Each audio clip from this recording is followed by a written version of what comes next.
मेरा बेटी हुई थी ऑपरेशन से और एक बेटा भी हुआ था ससुराल में। तो वो कारणवश मेरी यूट्रस फट गया, बेटा मेरा खत्म हो गया। और मेरे जो पति हैं वो हस्बैंड मतलब अकेले हैं, मेरे कुछ मतलब बच्चे नहीं हो रहे अब। तो उनको लगता है कि अब मैं इसको रखूंगा नहीं। और मेरे घर वाले भी चाहते हैं कि ये अपने घर पे ही रहे, मायके में। सिलाई कर रही हूँ, मेहनत भी कर रही हूँ, अच्छे से रह भी रही हूँ। एक बेटी है मेरे पे, उसको भी पाल रही हूँ। तो आप अपने पति के साथ रहो ना, पति के पास मायके में क्यों रहना है आपको? पति को चाहिए बच्चा, और बच्चा मेरे से होगा नहीं। तो बच्चा तो है ना, बेटी है एक आपकी। तो उनको लगता है कि मैं अकेला हूँ, वंश कैसे चलेगा।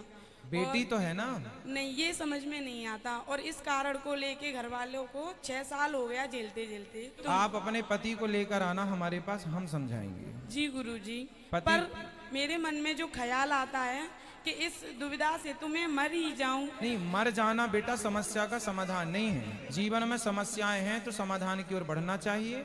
आप अपने पति को सत्संग से जोड़िए। आप बोलते हो आप लाना उनको, हम कि समझाएंगे। कर्म करो बढ़िया तो अपने आप रास्ता खुलते हैं, लेकिन मेरा रास्ता नहीं खुल रहा है। बेटा सबके रास्ते खुले हैं, ऐसा आपको लगता है कि रास्ता खुल नहीं रहा है? तो मुझे समझाओ गुरुजी, कैसे, मुझे क्या करना होगा आगे? हम आपको ही तो समझा रहे हैं। समझा ये रहे हैं कि सबसे पहले तो मरने का ख्याल छोड़ दो। मरना समाधान नहीं है। आप मर जाएंगी, बताओ किसका फायदा है? सबका फायदा होगा।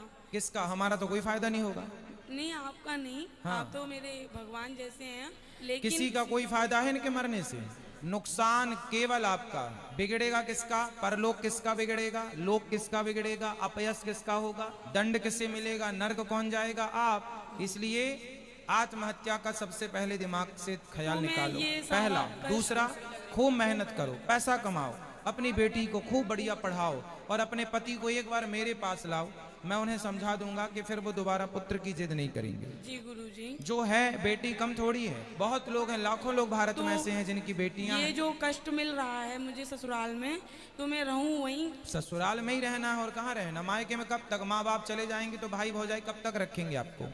इसलिए पति के पास ही पत्नी का श्रेष्ठ स्थान होता है। मेरी माँ तो नहीं है, लेकिन मेरी माँ सेकंड माँ है और मेरे पापा हैं। लेकिन घर वाले ये बोलते हैं तू हमारी नज़रों में और गिर जाएगी जो तू हमारी बात नहीं मानी। और ससुराल में बोलते हैं कि तू यहाँ से क्यों नहीं जाती हमारा घर छोड़कर। बोलना कि हम क्यों जाएं अपना घर छोड़ के, यही हमारा घर है। आपको कहीं नहीं जाना, ससुराल में रहना। हर तरीका से समझा लिया, पुलिस भी बुला ली उन्होंने।